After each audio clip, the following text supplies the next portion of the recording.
Don't work yourself up into one of your rages, Constance, Craig said. You don't even know if you're going to be in Marseille or not yet. I want you to be eager, she said. You haven't seen me for a week now. The least you could be is eager. I am eager, he said. Prove it. I will meet you anywhere you want, any time you want, he said loudly. I suppose that'll have to do, lad, she said. She chuckled. Christ, it's like pulling teeth. Are you drunk? Hungover. Have you been debauching? I suppose you could say that. One stone, at least, in the arch of truth. I never liked a sober man, she said. All right. I'll wire you as soon as I know anything. How old is your daughter? 20. You'd think a girl 20 years old would have something better to do than hang around with her old man. We're a close-knit family, Craig said. I've noticed that.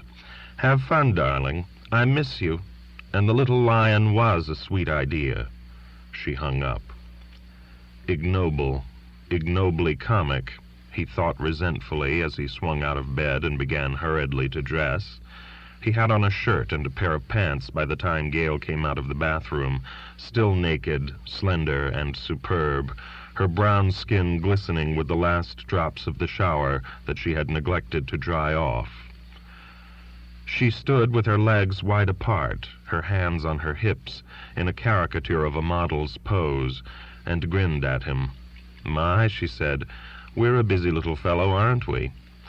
Then she came over to him and pulled his head down a little toward her and kissed his forehead.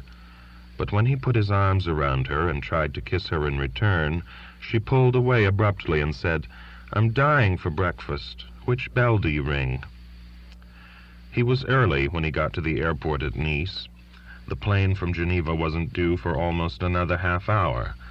His feeling about arrivals and departures had been developed in his marriage.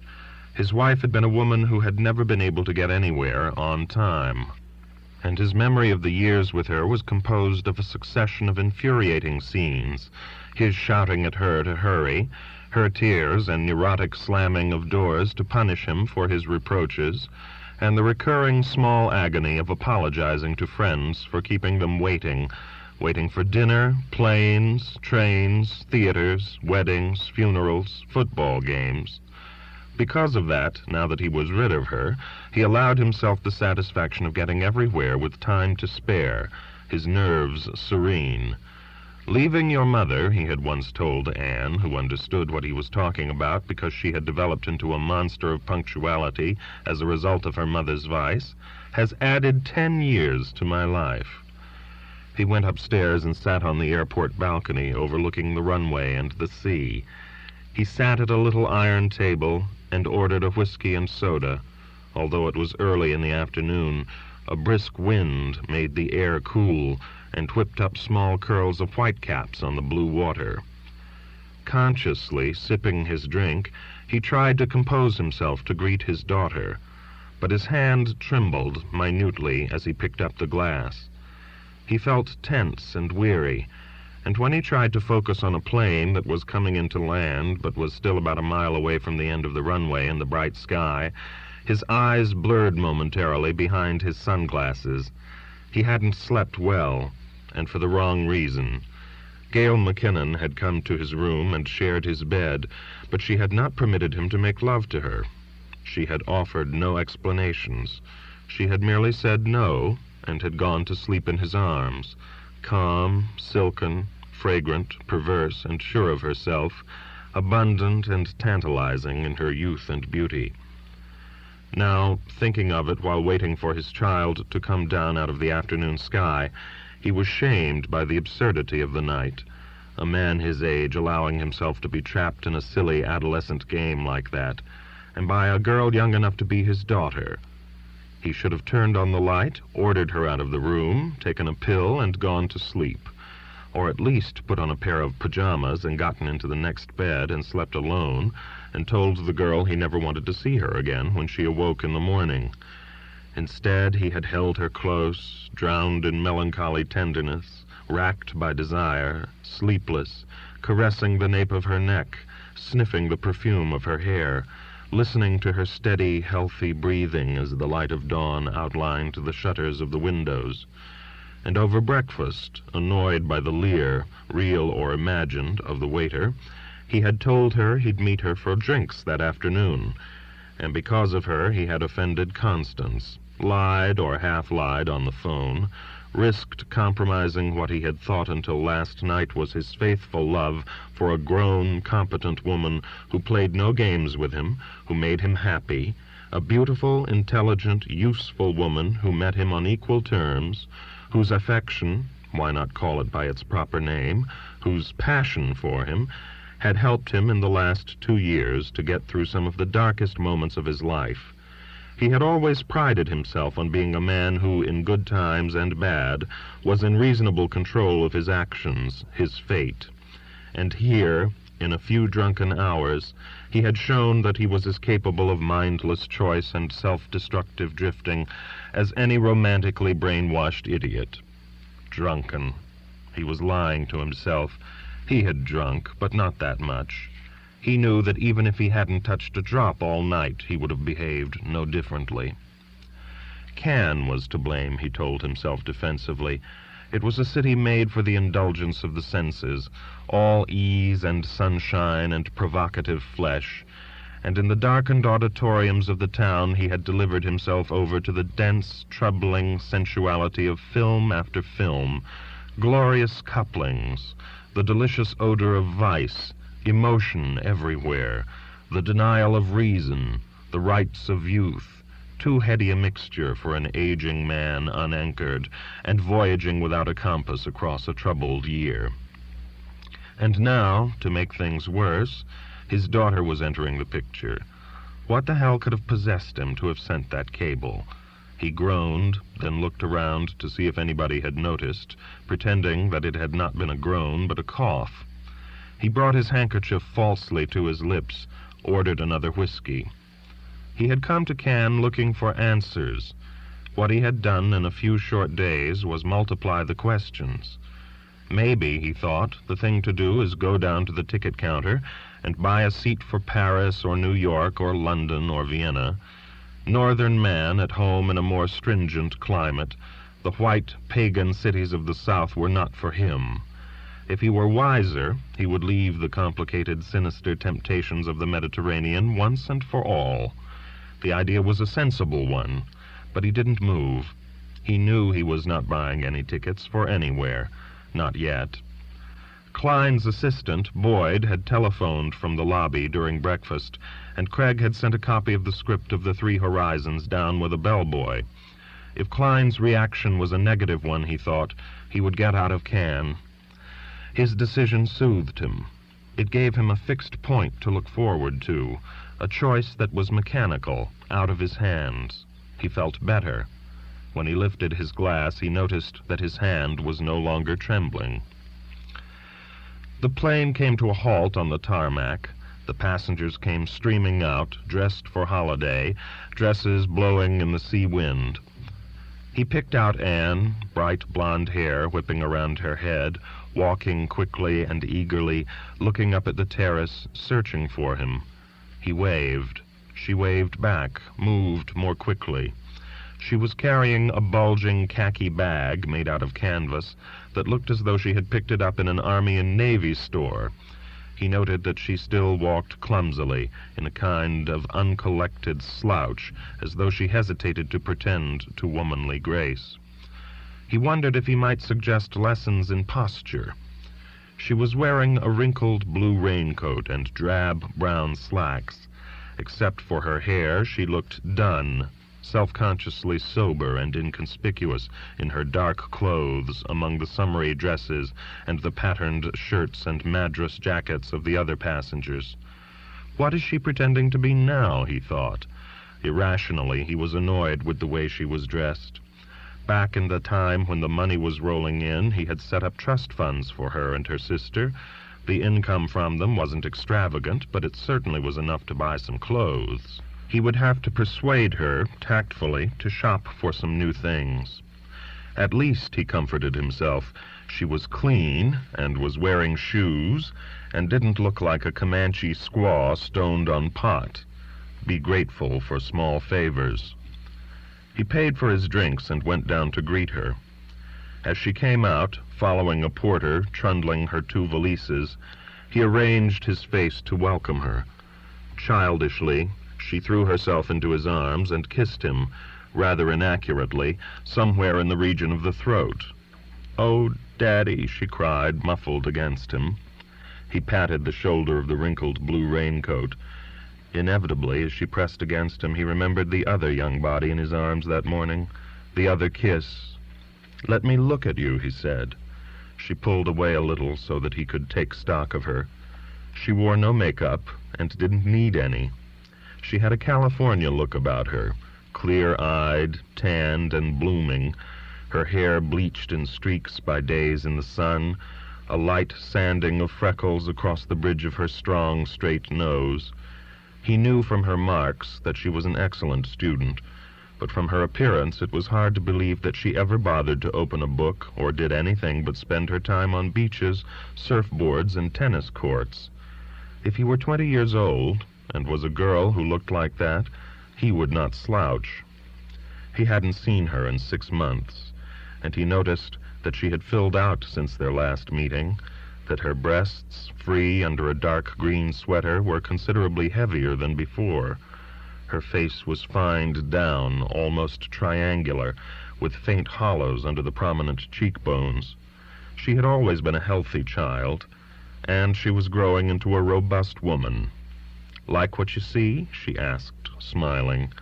It was an old private formula between them that she had hit on when she was still a little girl. "More or less," he said, teasing.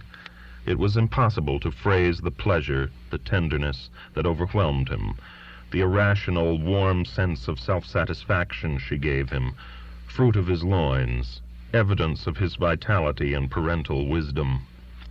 He took her hand and pressed it, wondering how, just a few minutes before, he could have been dismayed at the thought of her arrival. Hand in hand, they followed the porter out of the terminal. He helped the porter throw her luggage into the back of the car. The khaki canvas bag was heavy, stuffed with books. One book fell out as he lifted the bag. He picked it up. Éducation sentimentale, in French. He couldn't help smiling as he pushed the book back into the bag. Careful traveler, his daughter, preparing for a previous century. They started back toward Cannes, driving slowly in the heavy traffic. Occasionally, Anne leaned over and patted his cheek as he drove, as if to assure herself by the fleeting touch of fingers that she was really there, side by side with her father. "The blue Mediterranean," she said, looking across him at the sea. "I tell you, it's the wildest invitation I ever got in my whole life." She chuckled at some private thought. "Your wife says you are buying my affection," she said. "What do you think?" he asked.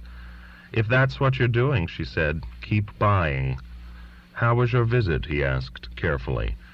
"Average gruesome," Anne said. "What's she doing in Geneva?" "Consulting private bankers. Her friend is with her, helping her to consult." A sudden hardness came into Anne's voice. "She's become a demon investor now that you're giving her all that money. The American economy doesn't look strong enough for her, she says. She intends to go into German and Japanese companies. She told me to tell you you ought to do the same. It's ridiculous, she says, for you to get only 5% on your money.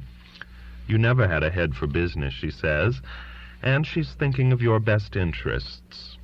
She made a little grimace. "In your best interests, she says, you also ought to give up your lady friend in Paris." "She told you about that?" He tried to keep the anger out of his voice. "She told me about a lot of things," Anne said. "What does she know about the lady in Paris, anyway?" "I don't know what she knows," Anne said. "I only know what she told me. She says that the lady is ridiculously young for you, and looks like a manicurist, and is out for your money." Craig laughed. "Manicurist? Obviously she's never seen the lady." "Oh, yes, she has. She's even had a scene with her." "Where?" "Paris." "She was in Paris?" he asked incredulously. "You bet she was. In your best interests. She told the lady what she thought of adventuring ladies who took advantage of foolish old men and broke up happy homes. Cragg shook his head wonderingly. Constance never said a word about it. I guess it's not the sort of thing a lady likes to talk about, Anne said. Am I going to meet Constance? Of course, Cragg said uncomfortably. This was not the conversation he had imagined he was going to have with his daughter when he took her in his arms at the airport. I tell you, Anne said, Geneva was just pure fun all the way. I got to have dinner at the Richemond with Mummy and her friend, along with all the other goodies. Cragg drove silently. He didn't want to discuss his wife's lover with his daughter. A little pompous show-off, Anne said. Ugh. Sitting there ordering caviar and yelling at the waiter about the wine and being gallant for 5 minutes with Mummy and 5 minutes with me. I suddenly knew why I've hated Mummy ever since I was 12. You don't hate her, Cragg said gently. Whatever he was responsible for, he didn't want to be responsible for alienating his daughters from their mother. Oh, yes, I do, Anne said. I do. Why did you tolerate that miserable, boring man around the house pretending to be your friend all those years? Why did you let them get away with it for so long? Betrayal begins at home, Cragg said. I was no angel either. You're a big girl now, Anne, and I imagine you've realized quite a while ago that your mother and I have been going our separate ways for years. Separate ways? Anne said impatiently. Okay, separate ways.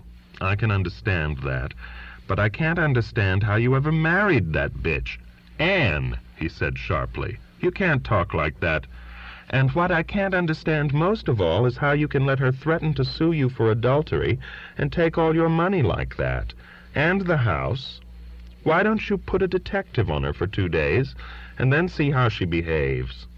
I can't do that. Why not? She put a detective on you. Cragg shrugged. Don't argue like a lawyer, he said. I just can't. You're too old-fashioned, Anne said. That's your trouble. Let's not talk about it, please, he said. Just remember that if I hadn't married your mother, I wouldn't have you and your sister. And maybe I think because I do have you two, everything else is worth it. And no matter what your mother does or says, I am still grateful to her for that. Will you remember? I'll try. Anne's voice was trembling, and he was afraid she was going to cry. She had never been an easy crier, even as a child. One thing, though, she said bitterly, I don't want to see that woman again. Not in Switzerland, not in New York, not in California. No place. Never. You'll change your mind, he said gently. Want to bet?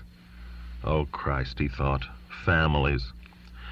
There's one fact I have to make absolutely clear to you and Marcia, he said. Constance had nothing to do with my leaving your mother. I left because I was bored to the point of suicide, because the marriage was meaningless and I didn't want to lead a meaningless life anymore. I'm not blaming your mother any more than I'm blaming myself, but whoever's fault it was, there was no point in trying to continue. Constance was just a coincidence. Okay, Anne said. I'll buy that. Anne didn't speak for several moments, and he drove past the Cannes racecourse, grateful for the silence. The horses of the South, simple victories, unqualified defeats. The sprinklers were on, myriad arched fountains over the green infield. Now, Anne said finally, her voice brisk, how about you? Are you having fun? I suppose you can call it that, he said. I've been worried about you, Anne said. Worried about me? He couldn't help sounding surprised. I thought it was modern doctrine that nowadays no child ever worried about any parent. I'm not as modern as all that, Anne said. Why are you worried about me? Your letters? What did I say in my letters? Nothing I can pin down, she said. Nothing overt. But underneath, I don't know, I had the feeling you were dissatisfied with yourself, that you weren't sure about yourself or what you were doing. Even your handwriting, she said. Handwriting? It just looked different, Anne said. Not as firm, somehow.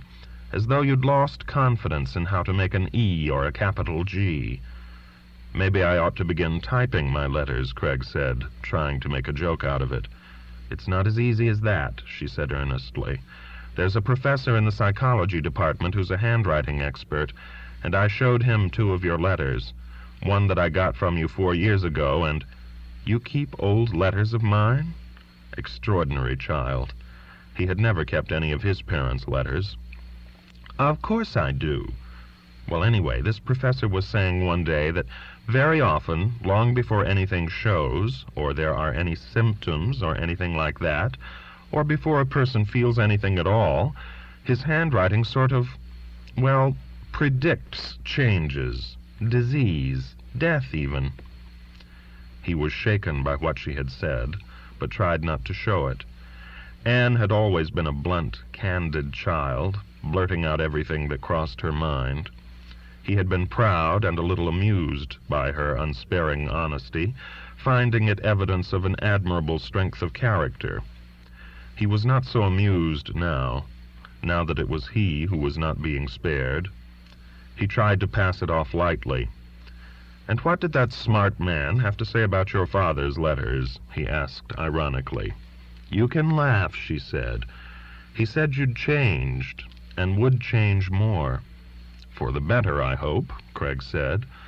"No," she said, "not for the better." "God almighty," Craig said. "You send your children to a big fancy college for a scientific education, and they come out with their heads stuffed with all kinds of medieval superstitions. Does your psychology professor read palms, too?" "Superstitions or not," Anne said, "I promised myself I was going to tell you, and I told you. And when I saw you today, I was shocked." "By what?" "You don't look well, not at all well." "Oh, don't be silly, Anne," Craig said, although he was sure she was right. "I've had a couple of rough nights, that's all." "It's more than that," she persisted. "It's not just a rough night or two. It's something fundamental. I don't know whether you've realized it or not, but I've been studying you ever since I was a little girl. No matter how you tried to disguise things, I always knew when you were angry or worried or sick or scared. And what about now?" he challenged her. "Now?" She ran her hand nervously through her hair. "You have a funny look. You look uncared for, I guess that's the best description. You look like a man who spends his life moving from one hotel room to another." "I have been living in hotel rooms, some of the best hotels in the world." "You know what I mean," she said. He did know what she meant, but he did not admit it, except to himself.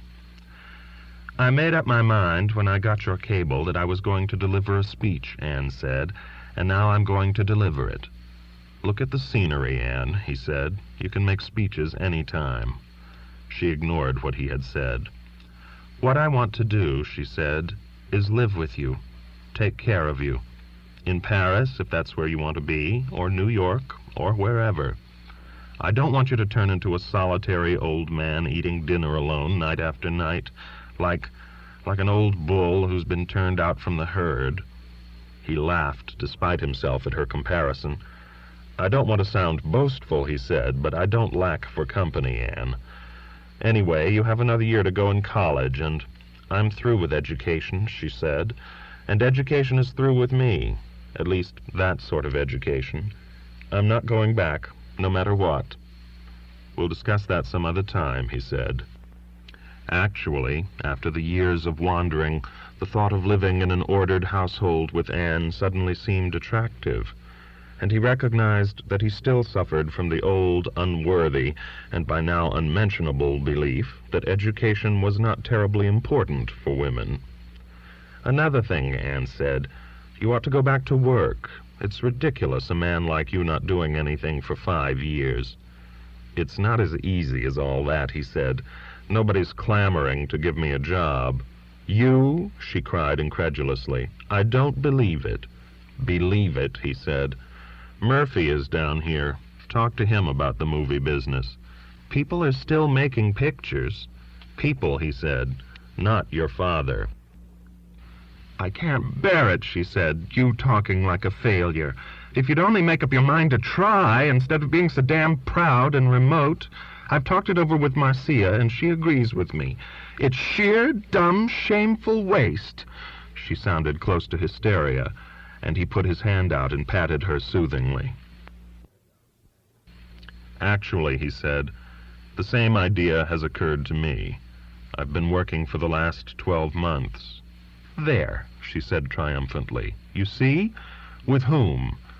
"With nobody," he said. "With myself. I've written a script. I've just finished it. Somebody's reading it right now." "What does Mr. Murphy say?" "It stinks," Mr. Murphy says. "Throw it away." "Stupid old man," Anne said.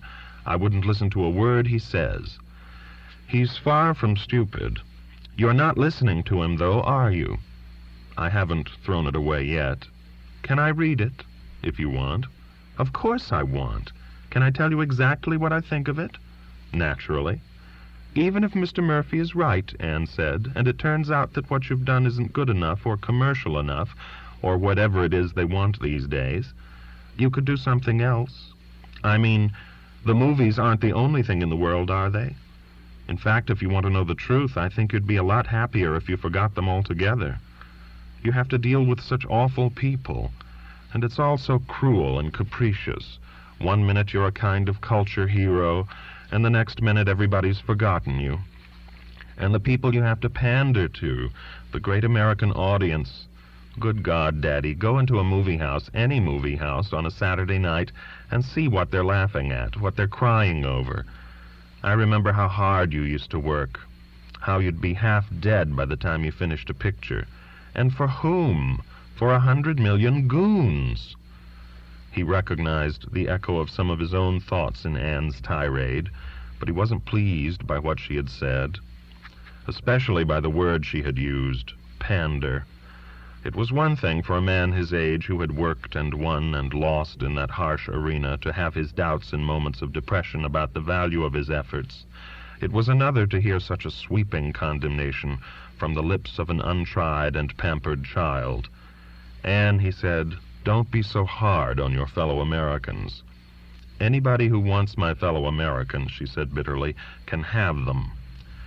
Another item on the agenda, he thought. Find out what happened to my daughter in her native land in the last 6 months at our next meeting. He changed the subject. "Since you've been doing so much thinking about my career," he said with mild irony, "perhaps you have a suggestion about what I should do." "A million things," she said. "You can teach. You could get a job as an editor for a publisher. After all, that's what you've been doing practically all your life, editing other people's scripts. You could even become a publisher yourself. Or you could move to a peaceful small town and run a little theater somewhere. Or you could write your memoirs." "Anne," he said half reprovingly, "I know I'm old, but I'm not that old."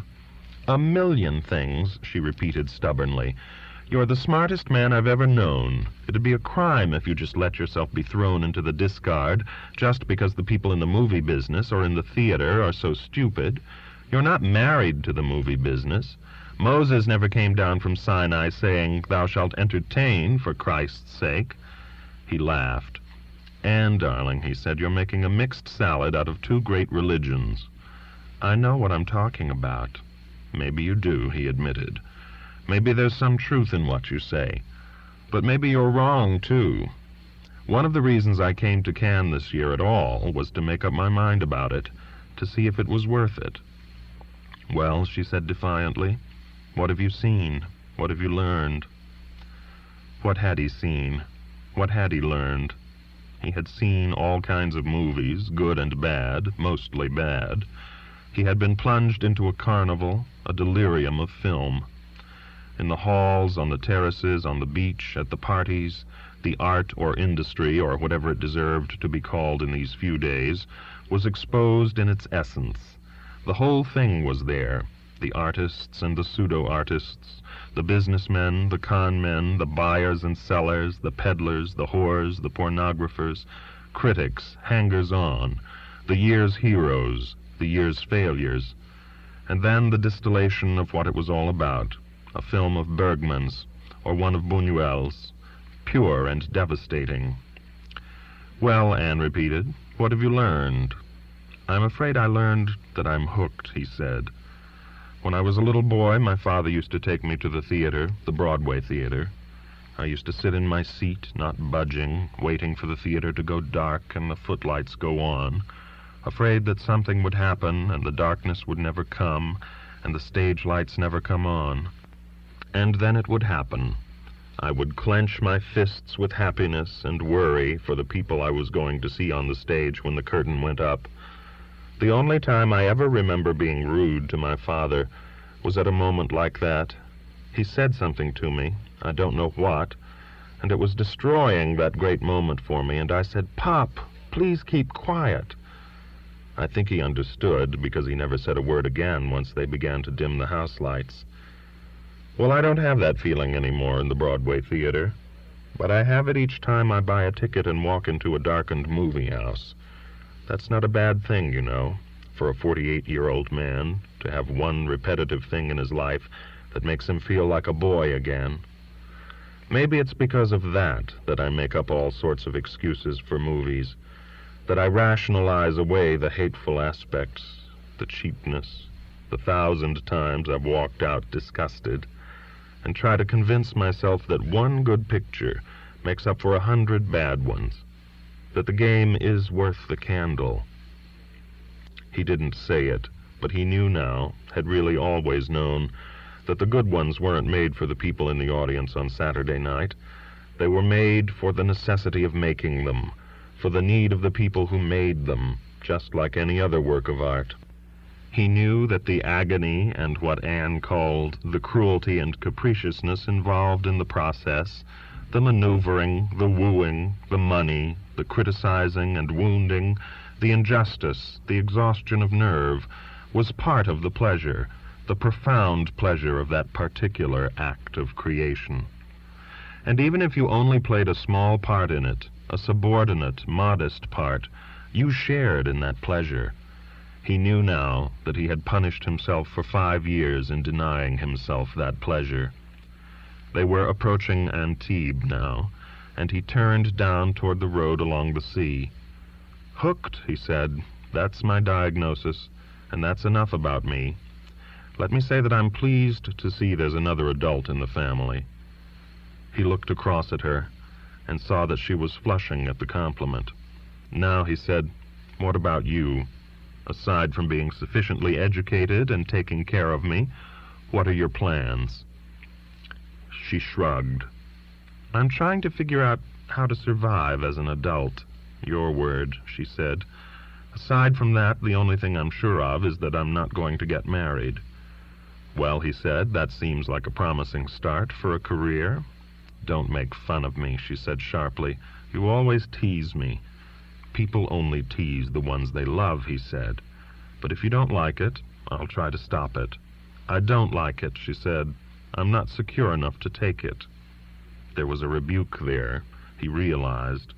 If a girl of 20 was not secure, who but her father was to blame? He had learned a great deal about his daughter between Nice and Antibes, and he wasn't certain that it was reassuring. They were going along the outside road of the peninsula and approaching the house he had rented for the summer of 1949, the house in which Anne had been conceived. She had never been here before, but he wondered if some prenatal memory would make her look up and notice the tall white building in the garden above the road. She did not look up. "I hope," he thought as they passed the house, "that at least once she has 3 months like the 3 months her mother and I had that summer." Chapter 11. Gail McKinnon was just coming out of the hotel as they drove up, and there was no avoiding introducing her. "Welcome to Cannes," she said to Anne. She stepped back a pace and examined Anne coolly. Insolently, Craig thought. "The family is getting handsomer as it goes along," she said. To stop any further discussion of the progression toward perfection of the Craig family, he said, "What's new with Reynolds? Is he all right?" "I imagine he's alive," Gail said carelessly. "Didn't you go to see him?" She shrugged. "What for?" "If he needed help, somebody would call." "See you around," she said to Anne. Don't walk alone at night. See if you can't convince your father to take us to dinner sometime." She hardly looked at Craig and went striding off, her bag swinging from her shoulder. "What a peculiar, beautiful girl," Anne said as they went into the hotel. "Do you know her well?" "I just met her a few days ago," Craig said. The truth, as far as it went. "Is she an actress?" "Some kind of newspaper woman. Give me your passport. You have to leave it at the desk." He registered Anne and went over to the concierge's desk for his key. There was a telegram for him. It was from Constance. "Arriving Marseille tomorrow morning, staying Hotel Splendide, stop. Depending upon you, make glorious arrangements, stop. Love, C." "Is it important?" Anne asked. "No." He stuffed the telegram in his pocket and followed the clerk who was going to show Anne her room. The manager had not been able to free the room connecting with Craig's apartment, and Anne would be on the floor above him. Just as well, he thought, as they got into the elevator. The short man with the paunch he had seen once before in the elevator with the pretty young girl went in with them. The man with the paunch was wearing a bright green shirt today. "It'll never go in Spain," he was saying as the elevator started. He looked appraisingly at Anne, then across at Craig. Was there a kind of conspiratorial smile at the corner of his lips? In a simpler world, Craig would have punched him in the nose. Instead, he said to the clerk, "I'll stop at my floor first. You take my daughter to her room, please. And come down as soon as you're settled." The man in the green shirt dropped his eyes. He had been holding the pretty girl's elbow. Now he took his hand away. Craig smiled meanly as the elevator came to a halt and he went out. In the living room, he looked at the schedule of movies that were being shown that day. At 3 o'clock, there was an Italian film he wanted to see. He picked up the phone and asked for Anne's room. "Anne," he said, when she answered, "there's an interesting movie this afternoon. Would you like to see it with me?" "Oh, Daddy," she said, "I'm just putting on a bathing suit. The water looks so marvelous." "That's all right," he said. "Have a good swim. I'll be back a little after 5. When he had put the phone down, he reread Constance's telegram. He shook his head. He couldn't refuse to meet her in Marseille. And he couldn't take Anne with him. There were limits to the frontiers of the permissive society. But leaving his daughter alone in Cannes immediately after she had flown 5,000 miles to be with him could hardly add to her sense of security. He would have to work something out with Constance, so that at most he would be gone only a day or two. Glorious arrangements. Dissatisfied with himself, he went over to the mantelpiece and stared at his reflection in the mirror hanging there. Anne had said that he didn't look well. It was true. There were unaccustomed deep lines under his eyes, and his forehead seemed fixed in a permanent frown. His complexion now seemed pale, almost pasty to him, and there was a slight film of sweat above his mouth. It's a hot day, he thought. Summer is coming on, that's all. The psychologist in California had said that there were secret predictions buried in the way your hand shaped a word on paper. Change, Anne had said, disease, death even. His throat felt dry. He remembered that he sometimes felt slightly dizzy these days when he got up from a chair, that he had little appetite for his food. "Fuck it," he said aloud. He had never talked to himself before. What sort of sign was that? He turned away from the mirror. He has a certain dry elegance, Gail had written about him. She had not consulted Anne's professor. He went into the bedroom, stared down at the bed, now neatly made, which he had shared, if you could call it that, with the girl the night before. Would she share it again tonight? Would he be fool enough to open the door for her once more? He remembered the silken feel of her skin, the fragrance of her hair, the clean swell of her hip as she lay beside him. He would open the door if she knocked. "Idiot," he said aloud. It might be a symptom of some obscure aberration, a warning of eventual senescence, but the sound of his own voice in the empty room somehow relieved him. "God-damn idiot," he said, looking down at the bed. He bathed his face with cold water, changed his shirt, which was damp with sweat, and went to see the Italian movie. The movie was disappointing, plodding, and serious and dull. It was about a group of immigrant anarchists in London, led by a Sicilian revolutionary in the beginning of the century. It was probably as authentic as the writer and director had been able to make it, and it was plain that the people who were responsible for the film had a laudable hatred for poverty and injustice. But Craig found the violence, the shooting, the deaths, melodramatic and distasteful. So many of the other films he had seen since he arrived in Cannes had dealt with revolution of one kind or another, millions of dollars handed over by the most Republican of bankers to be invested in the praise of violence and the overthrow of society. What motivated those neat, prosperous men in the white shirts and narrow suits behind the wide, bare desks? If there was $1 to be made in a riot, in the bombing of a courthouse, in the burning of a ghetto, did they feel that they, honorable accruers, owed it to their stockholders to offer the fortunes from their vaults, regardless of the consequences? Or were they more cynical than that? Wiser than lesser men, with their hands on the levers of power, did they know that no movie had ever brought about public upheaval, that no matter what was said in a theater, no matter how long the lines were in front of the ticket offices for the most incendiary of films, nothing would change, no shot would be fired? Did they laugh in their clubs at the grown-up children who played their shadowy celluloid games, and whom they indulged with the final toy, money? He himself had never gone raging out into the streets after any film. Was he any different from the others? Was it a sign of age that he was unconvinced, that he believed these reckless calls to action could only lead to worse abuses than the ones they sought to correct? If he were 20, like Anne, or 22, like Gail, would he be encouraged to revolt? Would he not glory in plotting the destruction of cities? He remembered Murray Sloane's tumbrils, Versailles the night before the fall of the Bastille. Whose side would he be on the day the tumbrils rolled down his street? Where would Anne be riding? Constance, Gail McKinnon, his wife? The Italian film was a bad one for a man to see just after he had told his daughter he was hooked on making films. It was stillborn from the beginning, worthless or evil as art, finally boring.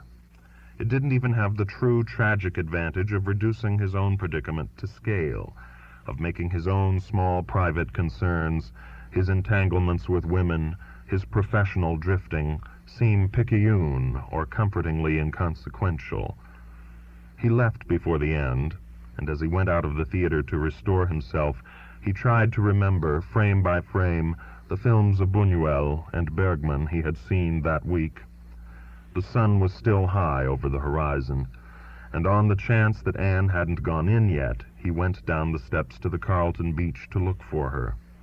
She was at a table near the bar in the briefest of bikinis, broad-shouldered and opulently shaped. A father, he would have preferred a less revealing costume.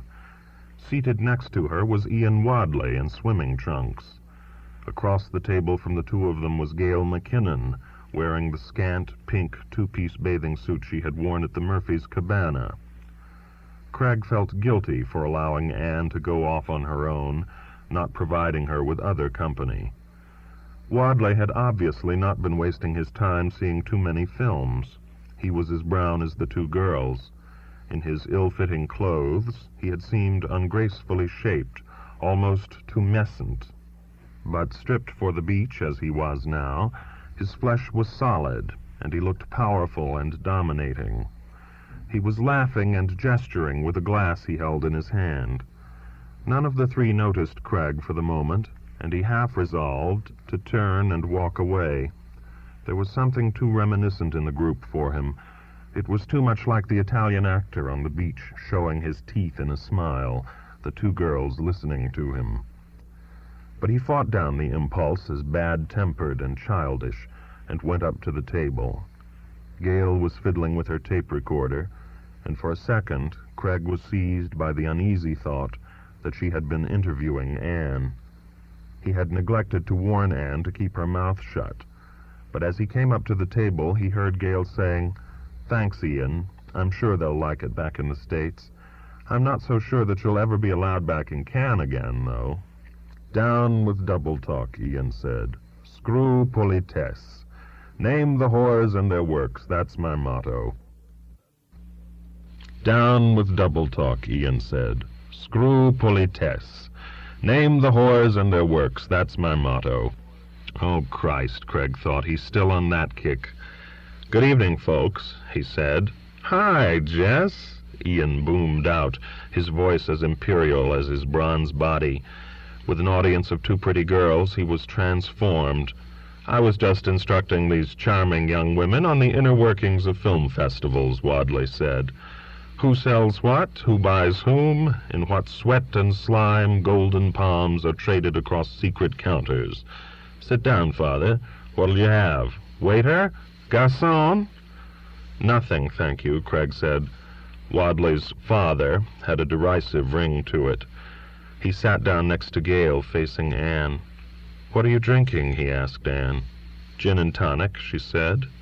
He had never seen her drink before. When he had offered her wine at meals, she had refused, saying she didn't like the taste. Gin, perhaps, was more suitable to youthful palates.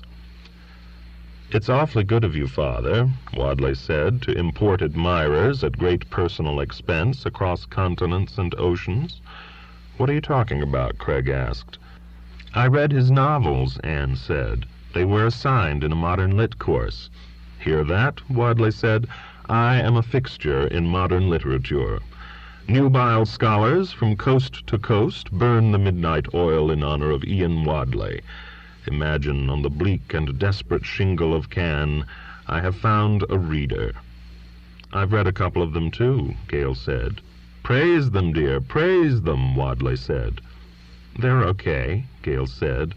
"My poor girl," Wadley said jovially, "I'm afraid you flunked the course." Wadley was being obnoxious, but Craig couldn't help being offended by Gale's offhand dismissal of a man's life's work. "I think perhaps you ought to reread his books, Gale," Craig said, "when you grow up." For once he could take advantage of the difference in their ages. "Perhaps you'll make a more enthusiastic judgment." "Thanks," Wadley said. "A man needs all the protection he can get from the young." Gale smiled. "I didn't know you were such close friends, you two," she said. "Now, Jessie, there are a couple or so more questions I have to put to the maestro, and then you can have him all to yourself." "I'm sorry," Craig said, standing. "I didn't mean to interrupt. I just came down looking for Anne." "You ought to go in now," he said to Anne. "It's beginning to get cold." "I'd like to listen to the end," Anne said. "I'm not cold."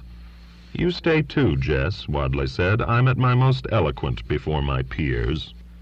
Unwilling, for no sensible reason, to leave Anne there with Gale McKinnon, Craig said, "Thanks for the invitation," and sat down again. "As long as I'm here," he said, "I'll take a whiskey."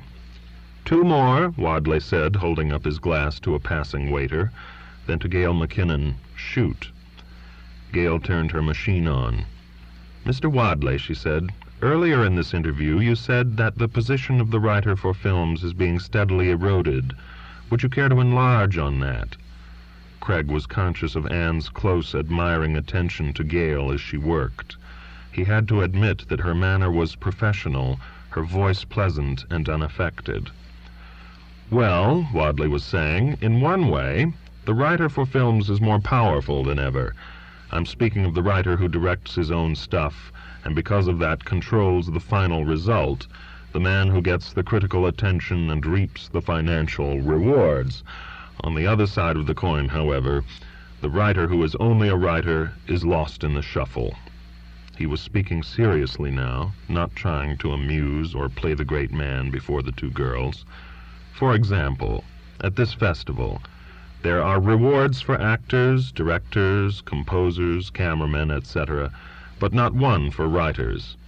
This is a recent development, and it's been brought about largely by the critical acceptance of the auteurist theory of filmmaking." Now Craig was sure Wadley had written all this before, probably for an article that had been turned down by a dozen magazines.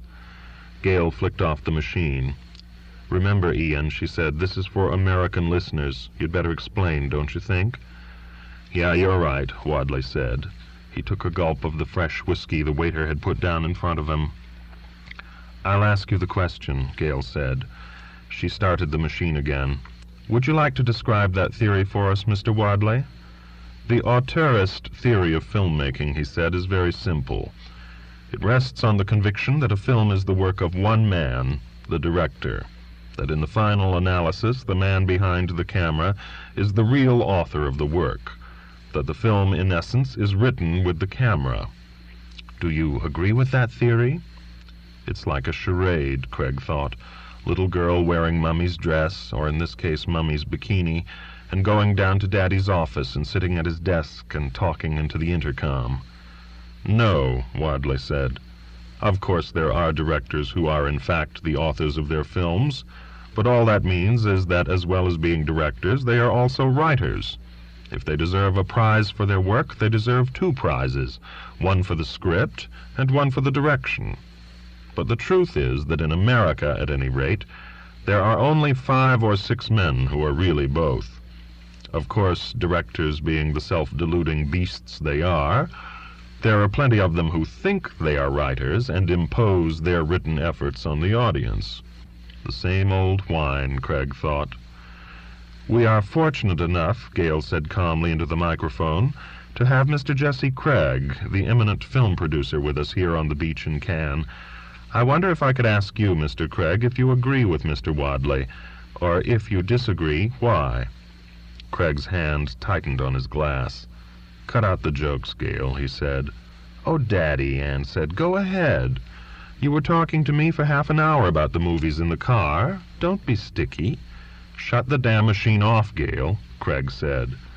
Gail didn't move. "There's no harm done. I splice together what I want later and throw out the junk." "Maybe," she said, smiling agreeably, "if I can't have you, I'll put Anne on the air. The confidences of the daughter of the abdicated king, the life and loves of the one after the last tycoon, as seen through the clear young eyes of his nearest and dearest." "Any time you say," Anne said. "I'm sure your listeners in Peoria," Craig said, making an effort to keep his temper and sound offhand at the same time, "are waiting with bated breath for just that program. I'm going to wipe that dancing smile off your face, lady," he thought. For the first time in his life he understood those writers who regarded the penis as an instrument of revenge. "We'll just keep it in mind, Anne," Gail said, "won't we? And now, Mr. Wadley," she resumed her professional voice. "In a conversation with Mr. Craig some days ago on the same subject, when I asked him why he had not directed any of the films he had produced, he replied that he didn't think he was good enough, that there were perhaps 50 men in Hollywood who were better at the job than he thought he could be. Similarly," she went on, staring coolly at Craig as she spoke, so that it was evident to him, if not to the others, that she was maliciously playing with him, using their presence to ensure that he suffered in silence.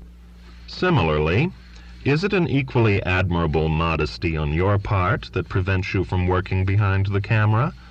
"Shit," Craig said. "Shit, shit. Send that out to the homes of America." "Daddy," Anne said, shocked, "what's the matter with you?" "Nothing. I don't like to be trapped, that's all. When I want to give an interview, I'll give it, not before." He remembered the title Gail had said she was going to use on the piece about him, "The Once and Future Has-Been." But he couldn't tell that to Anne. He also couldn't tell Anne that he had slept with that cool, smiling girl in the pink bathing suit the night before, and that if he could, he would sleep with her in the night to come. "If you recall my question, Mr. Wadley," Gail said, "has it been due to modesty, as in the case of Mr. Craig, that you have not directed any of the scripts you have written for films?" "Hell no," Wadley said. "If I couldn't do better than 99% of those bums out there, I'd shoot myself. It's just that the bastards in the front offices won't hire me." "I think that brings us to the end of this program," Gail said into the microphone. "Thank you very much, Mr. Wadley, for your frank and enlightening discussion of the problems of the writer for the motion pictures. I'm sorry that Mr. Craig was unexpectedly called away, so that we were denied the benefits of his long experience in the field. Perhaps we shall be lucky enough in the near future to have Mr. Craig, who is an extremely busy man, with us at greater length.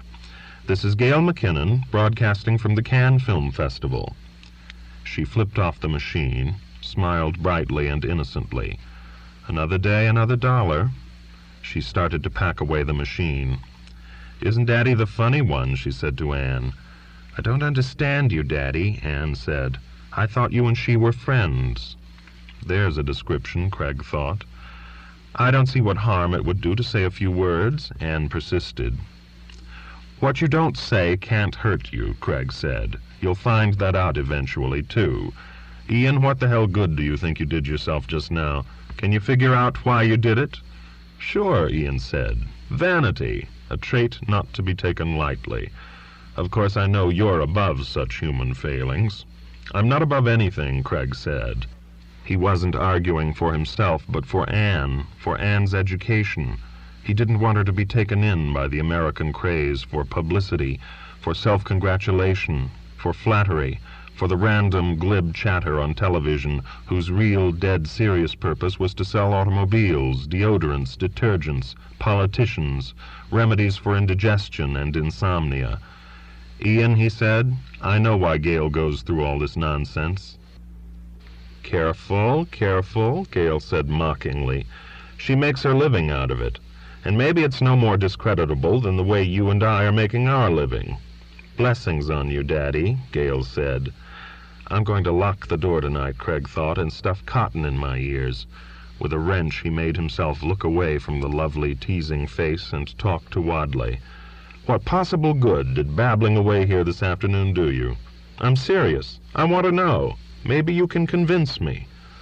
"Well," Ian said, "first of all, before you came, good old Gail plugged my books. Gallant little liar, she had a good word to say for all of them. Maybe her program will get one person to go into a bookstore to buy one of them, or two, or all of them. Or, since they're out of print, maybe it'll get a publisher to bring out my collected works in paperback. Don't be holy, Jess. When you make a picture, you want people to see it, don't you?" "Yes," Craig admitted. "Well, how does that make you different from me?" "Do you want me to use the machine, Jessie?" Gail said. "It'll only take a minute. We can start the interview right now." "I'm not selling any pictures at the moment," Craig said. "Leave the machine alone." "Or some producer or director might happen to tune in on the program," Wadley continued, "and say, 'Hey, I thought that guy was dead. If he isn't dead, he might be just the guy to write my next picture.' We all depend on luck. You, I, Gail, even this beautiful young girl who has turned out to be your daughter. A switch of the dial on the radio might mean the difference in life or death for somebody like me." "Do you really believe that?" Craig asked. "What do you think I believe in?" Wadley said bitterly. "Merit? Don't make me laugh." "I'm remembering all this," Gail said. "I'm sure it's going to be useful for something. For the piece I'm doing about you, Jessie, for example, the public figure who refuses the public role. Is it for real, I'll ask my readers, or is it a clever play to titillate, to invite while seeming to reject? Is the veil more revealing than the face behind it?" "Mr. Wadley is right," Anne broke in. "He's written these wonderful books, and he's being neglected. And I listened to the whole interview. He said a lot of things that people ought to hear." "I've told Anne," Gail said, "that you're being difficult about cooperating." "You two girls seem to have managed to cover a lot of ground in 2 hours," Craig said sourly. "There was an instant bond of sympathy," Gail said. "We bridged the generation gap between 20 and 22 in a flash." "People your age, Daddy," Anne said, "are constantly complaining the young don't understand you. Well, here you have a perfect chance to get whatever it is you want to say to hordes of people of all ages, and you turn the chance down." "My medium is film," Craig said, "not indecent public exposure." "Sometimes, Mr. Craig," Gail said with a straight face, "I get the feeling that you don't approve of me." Craig stood up. "I'm going in," he said. He pulled some bills out of his pocket. "How many drinks did you have, Anne?" "Forget it," Wadley waved grandly. "I have it." "Thanks," Craig said. On my $300 for Spain, he thought. Coming, Anne? I'm going to have one last swim. Me too, Gale said. It's been hot work this afternoon. I'll join you girls, Wadley said. You can save me from drowning. Oh, by the way, Jessie, he said as he finished his whiskey and stood up, I suggested we all have dinner tonight. Shall we say 8 o'clock at the bar? Cragg saw Anne looking appealingly at him. Anything, he thought, rather than have dinner alone with Dad. Don't you have to see the picture tonight for your article? He asked Wadley. I read the synopsis, Wadley said. It's something about raising hawks in Hungary. I think I can skip it. My fairies in London aren't mad about Hungarian hawks. If it's any good, I can quote from Le Monde. See you at 8? I'll see what my schedule is, Cragg said. We'll be there, Anne said. Come on, let's hit the water. He watched the two girls, one tall, one short, both swift and young, silhouetted against the evening light, run down the beach and dive into the water. He was surprised that Wadley could run so fast as he followed and plunged into the sea in a huge splash of foam. He climbed up from the beach slowly. As he stepped off the curve of the Croisette, a car nearly ran him down. There was a squeal of brakes, and a policeman shouted at him. He smiled politely at the policeman, apologizing for almost having been killed. In the lobby, when he picked up his key, he asked for messages. There were none. Klein hadn't called. Of course, he told himself, it's too early. In the old days, when Jesse Cragg sent anybody a script, there was a call within 3 hours. Going toward the elevator, he met Reynolds. Reynolds had a big, fresh bandage on his forehead, a huge lump, yellow and green, over one eye, and his cheek had jagged scabs on it, as though he had been dragged through broken glass. I'm looking for Gale, Reynolds said without saying hello. Have you seen her? She's swimming in the direction of Tunis, Cragg said. How do you feel? About the way I look, Reynolds said. You can't be too careful in the movie business, Cragg said, and went into the elevator. Chapter 12.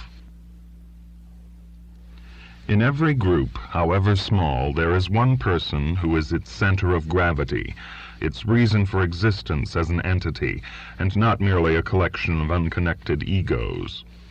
For this night, Cragg thought it was Gale McKinnon.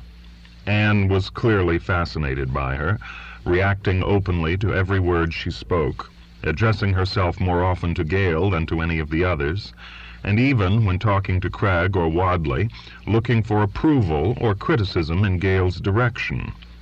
On the way over from the hotel to the restaurant, Cragg had been half amused, half irritated when he noticed that Anne was subtly imitating, consciously or unconsciously, Gale's striding, brusque manner of walking. Still, it was an improvement on Anne's habitual over-modest, childish slouch. For Wadley, Gale represented an audience. In recent years, he had had no surfeit of audiences, and he was making the most of it. As for Cragg, he would not have been there tonight had it not been for Gale. It was as simple as that. Watching her across the table, he knew that the movies were not the only thing he was hooked on. I am here, he thought, to unhook. He let the others talk most of the time. When Gale spoke, he listened secretly for a hint, a signal from her, a guarded promise for the night, a tacit refusal. He found neither. I will forget her tomorrow, he told himself in Constance's arms. Wadley insisted on acting the host, ordering the wine and suggesting what dishes the girls should choose. They were in the restaurant on the Old Port in which Cragg had seen Picasso at dinner. If Wadley was going to pay the bill tonight, Cragg thought, he'd be lucky to get as far as Toulon, let alone Madrid. Wadley was drinking too much, but up to now wasn't showing it. For once he was dressed well in a gray suit and Oxford shirt, with a collar that was buttoned neatly below the heavy throat, and a new striped tie. Gale was wearing rose-colored, tight-fitting shantung slacks and a soft silk blouse. She had swept her hair up for the evening, and it made her head seem charmingly and incongruously mature over the slender, youthful column of her neck.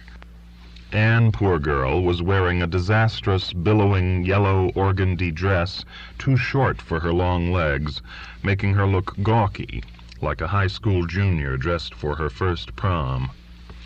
The restaurant was not yet full, but Craig could see by the little signs on the vacant tables that the room would be crowded before long. He hoped for Anne's sake that one of the tables was being kept for Picasso. Two young men, one with a lion cub, the other with a Polaroid camera, whom Craig recognized as one of the teams that worked the Croisette and the cafes, came into the restaurant. As they approached the table, Craig tried to wave them away. At these prices, he said, we ought to be protected from lions. But Wadley took the cub from the man who was holding him and put him on the table between Gale and Anne. "I want a picture of them with the king of the beasts," he said. "I've always had a weakness for lady lion tamers. One of my fantasies is making love to a woman in tights and spangles with a chair inside a cage." Depend on Wadley, Craig thought, to make you uncomfortable with your daughter. The photographer, using a flash which made the cub snarl, snapped one picture after another. Gale laughed at the show of infant ferocity, stroked the animal. "Come around when you've grown up, Sonny," she said. "I heard someplace," Craig said, "that most of them die in a month or so. They can't stand the handling." "Who can?" Wadley asked. "Oh, Daddy," Anne said, "don't spoil the fun." "I'm devoted to ecology," Craig said. "I want to keep the population of lions in France in balance. So many lions eating so many Frenchmen a season." The cameraman developed the photographs swiftly. They were in color. Anne's bright hair and Gale's dark pile made an effective composition, with the tawny cub snarling among the wine glasses. On the shiny print, except for the blonde hair, Anne looked disturbingly like her mother. The cameraman's helper picked up the lion, and Wadley paid extravagantly. He gave one of the photographs to Gale, the other to Anne. "When I am old and gray and full of sleep," he said, "and having a bad day, I will summon one or the other of you to my rocking chair and order you to produce this picture, to remind me of a happy night when I was young. Did you ask for the wine, Father?" Wadley was pouring when Craig saw Natalie Sorrell come through the door of the restaurant with a tall, beautifully dressed man with silvery hair. 55, 60, Craig thought, with everything that a barber and a masseur and the best tailors could do to make it seem like less. Natalie, in a dress that was designed to show off her slender waist, her graceful hips, looked fragile and dependent beside him. The woman who owned the restaurant was leading the couple toward the rear, and they would have to pass Craig's table. Craig saw Natalie glance at him quickly, look away, hesitate for a moment as though she meant to go by without stopping, then decide differently. "Jessie," she said, halting at the table and putting her hand on her escort's arm, "how nice to see you." Craig stood up and Wadley followed. "This is my fiancé, Philip Robinson," Natalie said. Only Craig, he hoped, heard the warning clarity of the fiancé. "Mr. Jesse Craig." Craig shook hands with the man and introduced the others. Anne stood up. Gale remained seated. Craig wished Anne were wearing another dress. The man's hand was dry and smooth. He had a slow, warm Texas smile, an outdoor complexion. He didn't look like a man who manufactured things, as Natalie had described him. "Seems as though Natalie knows everybody in this town," Robinson said, touching Natalie's arm affectionately. "I'm having trouble keeping all the names straight. I've seen your pictures, haven't I, Mr. Craig?" "I hope you have," Craig said. "2 steps to home," Natalie said quickly. "That was his last one." She was protecting everybody. "Of course," Robinson said. He had a deep, self-assured voice. "I liked it very much." "Thank you," Craig said. "And did I hear correctly?" Robinson said to Wadley. "You're the writer?" "Once upon a time," Wadley said. "I really admired your book, sir," Robinson said, "immensely." "Which one?" Wadley asked. Robinson looked a little flustered. "Well," he said, "the one about the boy growing up in the Midwest and—" "My first one." Wadley sat down. "I wrote it in 1953. "Please sit down," Natalie said hurriedly. "Everyone."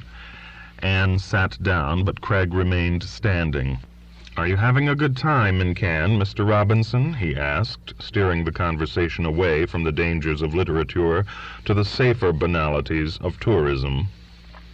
"Well, I've been here before, of course," the man said, "but this is the first time I've seen it from the inside, so to speak, thanks to Natalie. It's a whole new experience." He patted her arm, a fatherly pat. "You don't know how much on the inside you are, brother," Craig thought, smiling socially. "We'd better sit down, dear," Natalie said. "The lady's waiting for us." "I hope I see you fine folks again real soon," Robinson said. "You and your pretty daughter, Mr. Craig, and you, Mr. Wadley, and your—" "I'm not anybody's daughter," Gale said, chewing on a piece of celery. "She defies description," Wadley said. His tone was hostile. Robinson obviously was no fool, and his face hardened. "Enjoy your meal," he said, and allowed Natalie to lead him to the table that the owner was pulling out for them. Craig watched Natalie as she passed in the light-footed, slightly swaying dancer's walk he would always remember, between the rows of tables. Frail and elegant and carefully prepared to please men's eyes, rouse men's desires, courageous and full of guile. In a place like this you had to expect bits and pieces of your past to float by, to exert the power of nostalgia, to become again, for a little while at least, part of the present. Staring at Natalie Sorrell, lovely and memorable, walking away from him on another man's arm to the rear of the restaurant, he wondered what perversity of chance had ruled that the part of his past embodied in Ian Wadley was claiming him tonight instead of Natalie Sorrell. As he sat down, he was conscious of Gale's looking at him quizzically, knowingly. "Did I hear correctly?" Wadley was saying, mimicking Robinson's slight Texas drawl. "Are you the writer?" "Keep it low," Craig said. "This is a small restaurant." "I really admired your book, sir," Wadley said. Then bitterly, "I've been writing for 20 years, and I've got 8 books to show for it, and he liked my book." "Calm down, Ian," Craig said. But the wine was beginning to work. "And it's always the first one, the one I did when I hardly knew how to spell my own name. I'm getting so tired of that book, I think I'm going to burn it in the public square on my next birthday." He poured himself a full glass of wine, spilling some on the tablecloth. "If it'll make you feel any better," Anne said, "my English professor said he thought your second book was the best one you've written." "Screw your English professor," Wadley said. "What the hell does he know?" "A lot," Anne said defiantly. Craig was glad to see that his daughter had that most difficult of virtues, courage, among the teacups. "I'll tell you another thing," he said. Do, Wadley said. "I can't wait to hear." "He said that the books you've written since you've moved abroad are comparative failures," Anne said. Craig recognized the way she lifted her chin, a habit she had developed as a child when she decided to be stubborn and willful, "that you're not really exploring your talents to their utmost, that you ought to come back to America." "Did he say that?" "Yes, he did." "And you agree with him?" Wadley asked, icy and calm. "I do," Anne said. "Screw you and your English teacher both," Wadley said. "If you're going to talk like that," Craig said, "Anne and I will be going home." He knew that the drink had made Wadley reckless, that he was ripe for torture, and that he had been touched on his sorest point. But he didn't want to expose Anne to Wadley's agonized thrashing about. "Cut it, Ian," Gale said crisply. "We can't all be loved by the whole world every minute of our lives. Be a big grown man, for God's sake. Be a writer, a professional writer, or go do something else for a living." If Craig had said that, he knew there would have been an explosion. But Wadley blinked, shook his head as though emerging from a wave, grinned at Gale. "Out of the mouths of babes," he said. "Forgive me, folks. I hope you're having a good time in Cannes. I want some more fish. Waiter!" He waved, but politely, to the waiter who was hurrying past him with a tureen of steaming soup. "Should we order a souffle for dessert?" Wadley said, the perfect host. "I understand they do them very well here. Grand Marnier or chocolate?" Craig saw Murphy come rolling through the door, looking as usual when he entered a room, like a bouncer hurrying to break up a fight. Behind him was Sonia Murphy and Lucien Dulin and Walter Klein. The tribes are on the move, Craig thought. The princes are meeting at the summit. He had lived in Hollywood too long to be surprised at seeing men who at other times denounced each other in the bitterest terms dining cordially together. In that tight, competitive world, the lines of communication had to be left open at all times. He was sure that Murphy would not tell Klein that he had read The Three Horizons, and that Klein would not tell Murphy that the script was on his desk.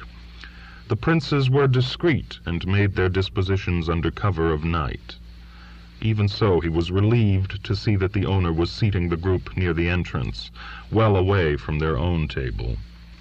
A long time ago, when Wadley was in fashion, Murphy had been his agent. When Wadley's bad years began, Murphy had dropped him, and Wadley, as might be expected, bore him no great love as a consequence. If the two men were to be seated near each other, with Wadley as far gone in drink as he was, the atmosphere would be less than friendly. But Murphy, who scanned each room he entered like a ship's radar, spotted Craig, and while the others settled themselves at the table near the door, came rolling down the central aisle of the restaurant to greet him. "Good evening, everybody," he said, smiling at the girls and somehow excluding Wadley from the greeting. "I called you 5 times today, Jess. I wanted to invite you to dinner tonight." Translated, that meant that Murphy had called once, had heard the phone ring twice, had nothing of importance to say to him, and had hung up, too impatient to get the operator back to leave a message. Or it might even mean that Murphy hadn't called at all. "I had to go to Nice," Craig said, "to pick up Anne." "God," Murphy said, "this is Anne. I wondered where you'd found the beauty. Turn your back for a minute on a scrawny little freckled kid and look what happens." "Hello, Mr. Murphy," Anne said gravely. "Sonia'd love to see you, Anne," Murphy said. "I tell you what, why don't you and Miss McKinnon and your father come over to Antibes for dinner with us tomorrow night?" "I won't be here tomorrow," Craig said. "I'm leaving Cannes." He saw Anne's questioning look. "Just for a couple of days. We'll do it when I get back." "I'm not leaving Cannes, Murph," Wadley said. "I'm free for dinner tomorrow night." "Isn't that interesting?" Murphy said flatly. "See you later, Jess." He turned and went toward his table. "The gracious benefactor of the rich," Wadley said. "Brian Murphy, the walking who's who." "Gee, Jessie," he said with mock innocence, "I sure am glad you're still in there in the current issue." He was going to continue, but stopped because Murphy was coming back. "Jessie," Murphy said, "I forgot something. Did you see the Tribune today?" "No," Craig said. "Why?" "Edward Brenner died yesterday. A heart attack," the story said. It was short, the obit I mean, but not too rough. The usual. After an early success he faded away from the theatrical scene, etc. They mentioned you. "What did they say about me?" "Just that you did his first play. Pick up a copy of the paper and read it yourself." "Do you have his address? I'd like to send a cable to his family." "I have an old address," Craig said. "I'll give it to you in the morning." "Okay," Murphy said. He went back to his table. "Was he a friend of yours, Daddy?" Anne asked. "Edward Brenner?" "Not recently." He was conscious of Gale's eyes fixed on him, searching his face. "Wipe away a tear," Wadley said. "Another writer gone. Waiter," he called, "encore une bouteille. Let's drink to the poor bastard." An old friend, an old enemy, now just a name in an obsolete address book, was dead across the ocean, and some ritual, some grave marking of the moment was in order. But Craig contented himself merely with bringing the wine-glass to his lips when Wadley raised his glass and said flippantly, "To dead writers everywhere." Observing himself as though from outside himself, Craig noted that he ate his meal with relish and enjoyed the souffle when it came. Brenner, he thought, would have been more demonstrative. if it had been Craig's name in the obituary column. He wondered if some months before he died, Edward Brenner's handwriting had changed. By the end of the meal, Wadley was very drunk.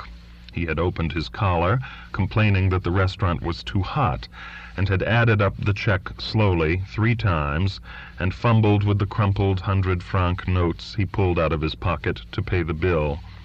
As he stood up, he knocked over his chair. "Get him out into the open air, quick," Craig whispered to Gale. "Anne and I have to stop and say hello to Sonia Murphy." But when they came to the Murphy table, even though Gale kept tugging at Wadley's sleeve to get him to move, he planted himself behind Murphy's chair as Sonia greeted Craig, and Anne and Klein introduced Miss Dulane, who said with a lilting French accent that she had long wanted to meet Monsieur Craig. While Sonia Murphy was telling Anne how happy she was to see her again after all these years, and to make sure to come over and use their cabana at the Hotel du Cap any time, Wadley, rocking gently back and forth on the balls of his feet behind Murphy's chair, began to hum loudly, "Hail to the Chief." Klein diplomatically pretended to be amused. "I didn't know you were so musical, Ian," he said. "Among my many talents," Wadley said. "Mr. Murphy is going to book me into La Scala next season, isn't he, Mr. Murphy?" Murphy ignored him. "Give me a ring in the morning, Jess," he said, and turned back to his dinner. "Come on, Ian," Craig said. But Wadley refused to budge. "Mr. Murphy is a great little old booker, isn't he, Mr. Murphy? All you have to do is have a #1 bestseller for a year and a picture that has just grossed $40 million, and Mr. Murphy is almost a sure thing to get you a job writing a Lassie picture or a television commercial for aspirin. Don't you wish you were as successful a flesh peddler as Mr. Murphy, Mr. Klein?" "Indeed I do, Ian," Klein said soothingly, "and you can call me Walter." "Cut it out, Ian," Craig said sharply. Wadley was talking loudly, and the people at the surrounding tables had all stopped eating and were watching him. "I'll give you a hint, Mr. Klein," Wadley went on, still rocking gently and dangerously back and forth behind Murphy's chair. "I'll tell you the secret of Mr. Murphy's great success. You, too, can be rich and famous and invite girls to your cabana any time. It's not whom you represent that counts, it's whom you drop. You have to learn how to drop the dead wood, Mr. Klein, and drop them fast before anyone else even knows they're droppable. One bad review and you drop. You'll never get as expert at it as Mr. Murphy, Mr. Klein, because he's got it in his blood. He's the genius of the age for dropping. He lets nothing stand in the way of his craft, not friendship or loyalty or talent. He's like the war horse in the Bible. He sniffs failure from afar. The telephone rings and he's not in. See, that's the secret. When the telephone rings and you know it's me, you're not in. The fact that you made thousands and thousands of dollars on me doesn't make any difference. You're not in, see? Remember that simple rule, Mr. Klein, and you'll go far, very far. Won't he, Mr. Murphy?" "Take him away, Jesse," Murphy said. "Come on, Ian," Craig tried to lead Wadley away. "Everybody gets the point." But Wadley pushed away his hand. "I can't get to talk to Mr. Murphy on the telephone," he said, "so I talk to him in restaurants. I like to talk to Mr. Murphy about his profession, about all the jobs he could have suggested me for that he didn't suggest me for." Finally, Murphy turned around. "Don't make me laugh, Wadley," he said calmly. "With the way you've been going for the last 10 years, I couldn't sell you for dog meat." Wadley stopped rocking. His lips twitched. The entire restaurant was silent.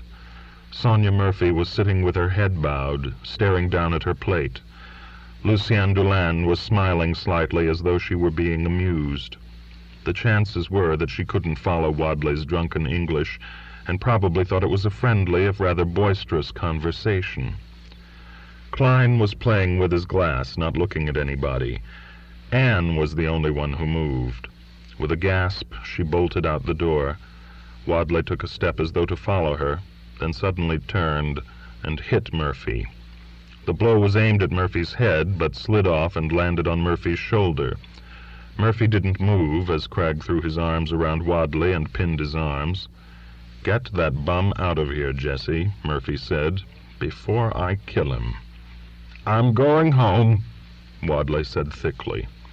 Cautiously, Cragg released him. Wadley walked stiffly out the door.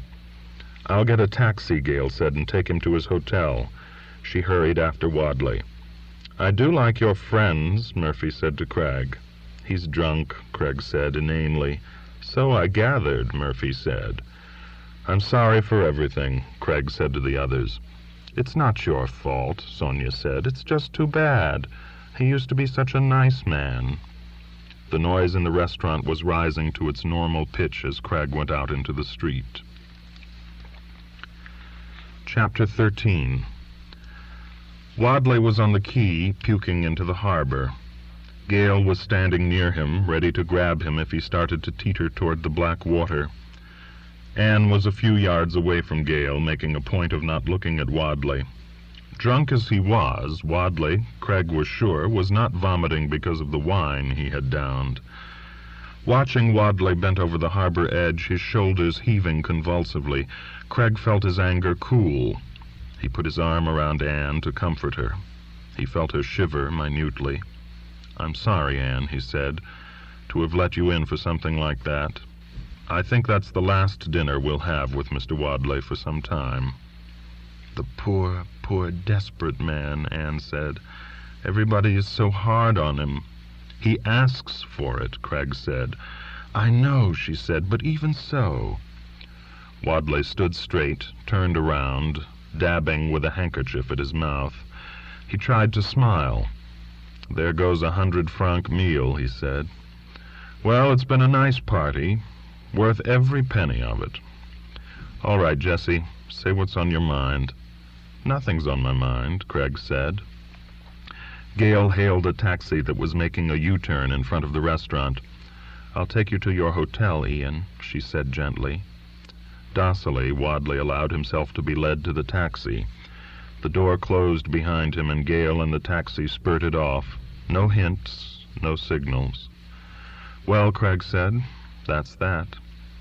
Then Anne began to cry, hard, racking sobs. There, he said helplessly. "Just try to forget it. He'll probably forget the whole thing by morning." "He won't forget it," Anne said between sobs. "Not for his whole life. How can people be so ugly to each other?" "They manage it," Cragg said dryly. He didn't want to show too much sympathy for fear of further tears. "Don't take it so hard, darling. Wadley's survived a lot worse things than tonight." "You never imagine a man would behave like that," Anne said wonderingly as the sobs subsided. "A man like that who can write so beautifully, who seems so sure of himself in his books." "A book is one thing," Cragg said. "The man who writes it is another. More often than not, a book is a disguise, not a description." "When the telephone rings, and you know it's me, you're not in," Anne said. The tears had stopped, and she rubbed her eyes with the back of her hand, like a little forlorn girl. "What a terrible thing to know about yourself." "I hate the movie business, Daddy," she said fiercely. "I just hate it." Cragg dropped his arm from her shoulder. "It's no different from any other business," he said. "It's just a little more concentrated." "Can't anybody do anything for him? Mr. Murphy? You?" Cragg was surprised into laughing. "After tonight?" he began. "Because of tonight," Anne insisted. "On the beach today he told me what good friends you'd been, what great times you'd had together, how marvelous he thought you were." "That was a long time ago," Cragg said. "The good times we had together, people wear away from each other. As for his thinking how marvelous I am, that comes as news to me. If you want to know the truth, I'm afraid it's something of an inaccurate statement about your father." "Don't you run yourself down, too," Anne said. "Why should it only be people like Mr. Murphy who are sure of themselves?" "Okay," he said. He took her elbow, and they started to walk slowly along the quay. "If there's anything I can do for him, I'll try to do it." "You drink too much too, you know," Anne said, walking beside him. "I suppose I do," he said. "Why do people over 30 try so deliberately to ruin themselves?" "Because they're over 30. "Don't make jokes," she said sharply. "If you don't have the answer to a question, Anne," he said, "you're liable to make a joke." "Well, then don't make them in front of me," she said. They walked in silence, her rebuke between them. "God," she said, "I thought I was going to have such a wonderful time here. The Mediterranean, this great city, all these famous, talented people, being with you." She shook her head sadly. "I guess you shouldn't expect anything in advance."